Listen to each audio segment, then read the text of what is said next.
selamat pagi dan semangat pagi. Selamat pagi. Saya Mirna. Saya Roni Saputra.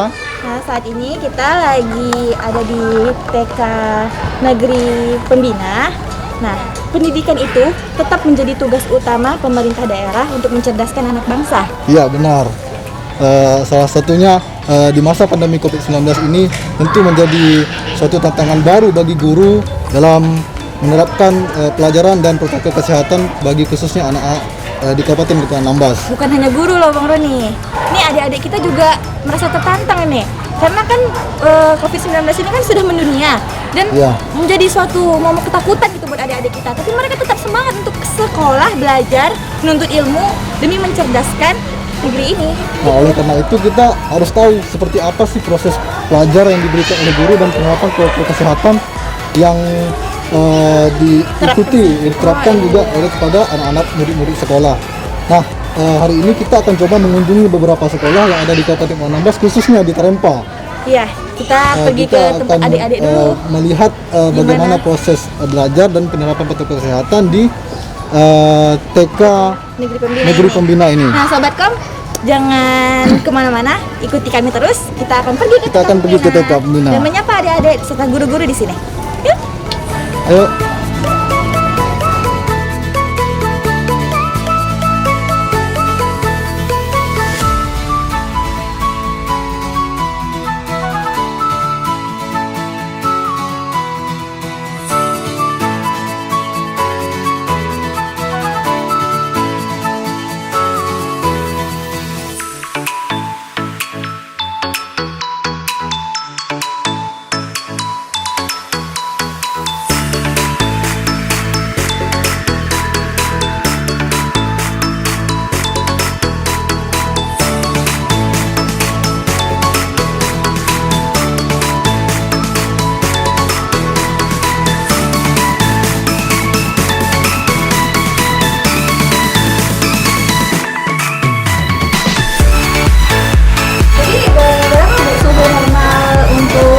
Diperbolehkan masuk ke ruang 37. Nah, jika lebih dari 37, jadi kita akan membawa anak ke ruang UKS. Oh, udah disediakan? Udah disediakan. Oke, Sobatkom, jadi apabila adik-adik kita ini suhunya di atas batas normal, langsung dievakuasi lah istilahnya Bu ya ke UKS. Setelah itu Nanti kita lihat perkembangannya untuk beberapa saat.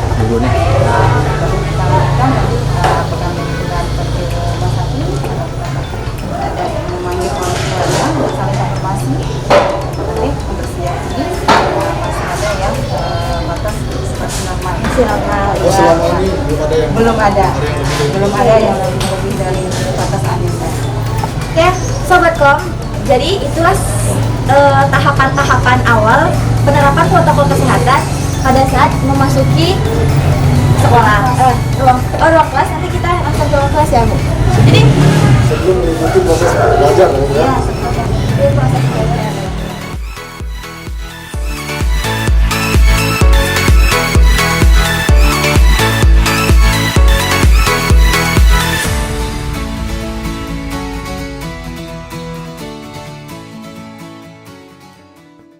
Sebelumnya terima kasih Bu karena sudah membawa kami keliling-keliling TK melihat protokol kesehatan yang diterapkan di TK Pembina ini.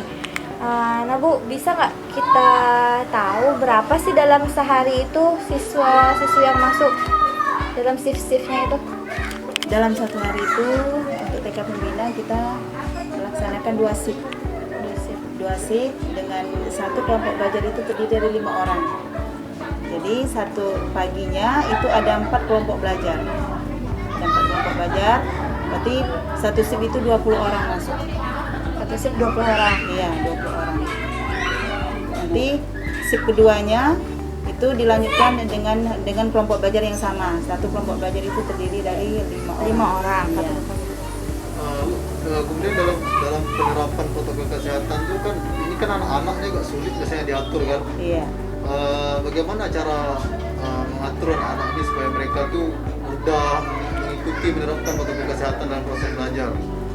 Jadi kita memang sudah sedemikian rupa kita atur, baik itu jarak, baik itu tata caranya.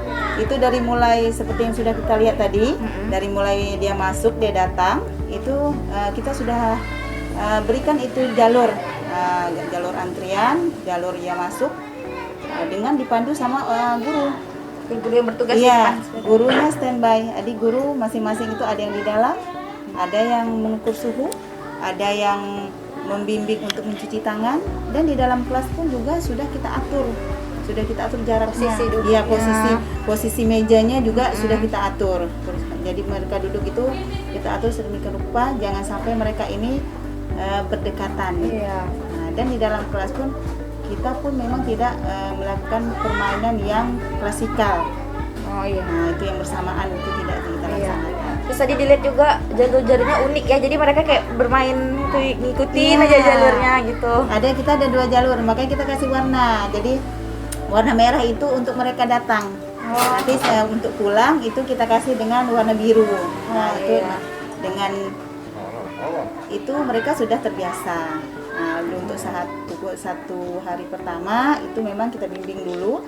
Untuk hari berikutnya alhamdulillah mereka sudah mengerti. Bu, untuk jalur masuk dan jalur pulang anak tuh apakah melalui gerbang yang sama atau beda? Tidak, beda. Beda? Iya. Untuk masuk kita menggunakan gerbang yang depan.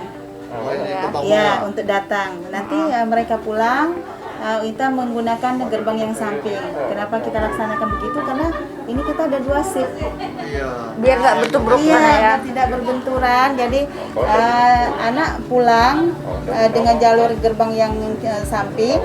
Nanti anak yang datang gerbang depan.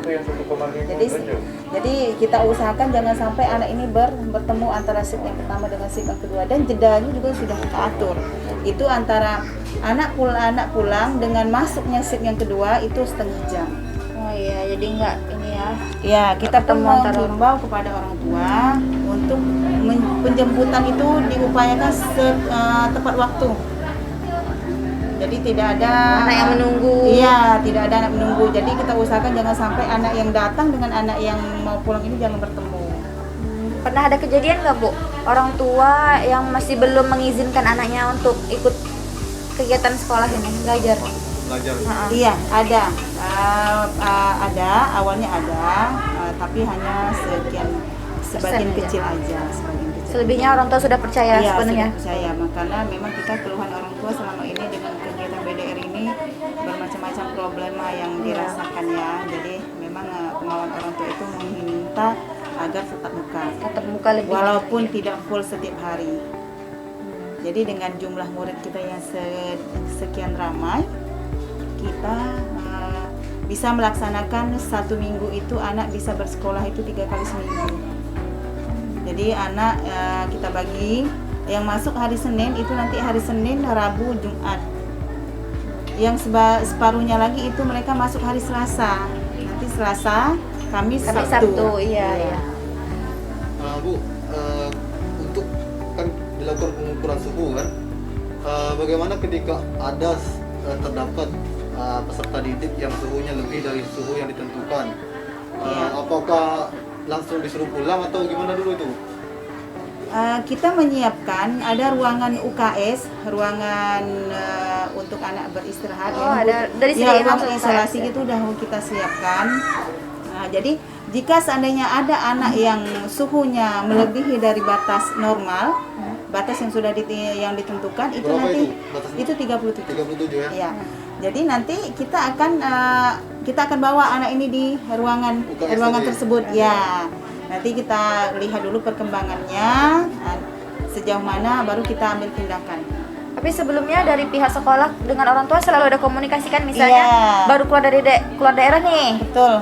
ada komunikasi. Jadi kita sudah mengimbau ini melalui WA group Iya. untuk orang tuanya ataupun anggota keluarga yang di dalam rumah itu dari bepergian dari zona merah, zona oranye, itu kita minta untuk isolasi mandiri dulu. Iya. Jadi jangan datang ke sekolah dulu. Dengan sistem pembelajaran tetap kita layani melalui BDR. Berapa lama anak tuh di karantina jika ada orang tuanya yang keluar dari alamat? Itu 5 hari minimal. 5 hari. Iya. 5 hari karena biasanya itu mereka kan jadi 1 minggu. Karena kan Senin sampai Jumat itu kan sudah 5 hari. Iya. Jadi tetap kita mengingat nanti mungkin mereka seminggu atau nanti minggu depan kita ingatkan lagi nih. alhamdulillah untuk sejauh ini orang tua masih bisa bekerja sama dengan pihak sekolah. Ini kan juga demi keselamatan, demi kebaikan bersama. Sejauh ini ada kendalanya, Bu? Untuk sejauh ini sih belum ada yang terus anak yang masuk itu pun masih dengan kesehatan yang masih normal. Iya. Jadi kalaupun memang ada yang kurang sehat, itu orang tuanya juga sudah konfirmasi. sudah Orang tuanya, dikabari dari iya, awal-awal, orang ya? tuanya konfirmasi dulu ke guru bahwasanya hari ini anak tidak masuk, gitu. Iya. Mungkin pilek ataupun kurang enak badan. Jadi kita pun udah sosialisasikan berkali-kali, baik itu melalui BDR yang sebelumnya kita tetap muka, itu tetap di awal pembelajaran itu tetap pesan-pesan untuk masalah protokol kesehatan itu kita sampaikan. Kita kan tahu anak-anak TK ini kan lebih suka bermain, berkumpul ramai-ramai. Bagaimana itu untuk supaya mereka ini tertib dalam mematuhi protokol kesehatan di sekolah ini? Apa diperbolehkan Untuk main di luar? bermain, kan kita tahu anak-anak ini kan Kalau juga untuk suka- untuk bermain itu waktu khusus untuk bermain di luar kelas memang sejauh ini untuk masa transisi ini kita tidak ada melaksanakan bermain di luar. berarti memang tidak diadakan Bermain di luar. Tidak ada diadakan waktu khusus seperti tatap muka normal. Iya. Karena kalau tatap muka normal itu memang ada waktu khusus untuk anak-anak ini bermain di luar kelas. Tapi dengan keadaan yang sekarang itu kita menggunakan dengan jam pun 1,5 jam. jam istirahatnya. Nah, untuk masa sekarang itu tidak ada. Jadi mereka memang hanya menggunakan waktu di sekolah itu untuk belajar sambil bermain. Itulah sistem belajar di TK itu, belajar sambil bermain. Biar anak-anak nggak bosan. Iya, jadi anak itu tanpa disadari melalui bermain itu mereka belajar. Karena memang tidak sama ini dengan untuk kelas-kelas atas ya. Iya. Kalau untuk TK. Karena kita upayakan memang anak itu supaya senang gitu, belajar yang menyenangkan. Iya. Baik Ibu, terima kasih karena sudah menemani kita dari tadi pagi Iya. sampai detik ini. Semoga pandemi COVID-19 ini segera berakhir, terus adik-adik kita juga jadinya lebih leluasa mengeksplor diri mereka, Belajarnya lebih aktif, bisa aktif, lebih bersosialisasi efektif dengan dalam teman-teman. menerapkan ilmu yang diberikan Ya, oleh mungkin guru-gurunya kan. waktunya juga bisa mungkin lebih lama lagi. Lama lagi gitu ya, benar.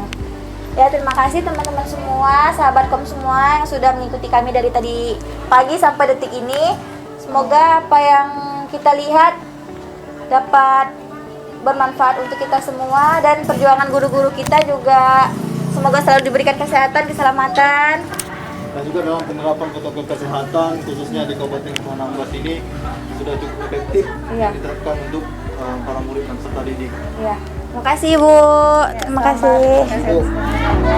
Ya.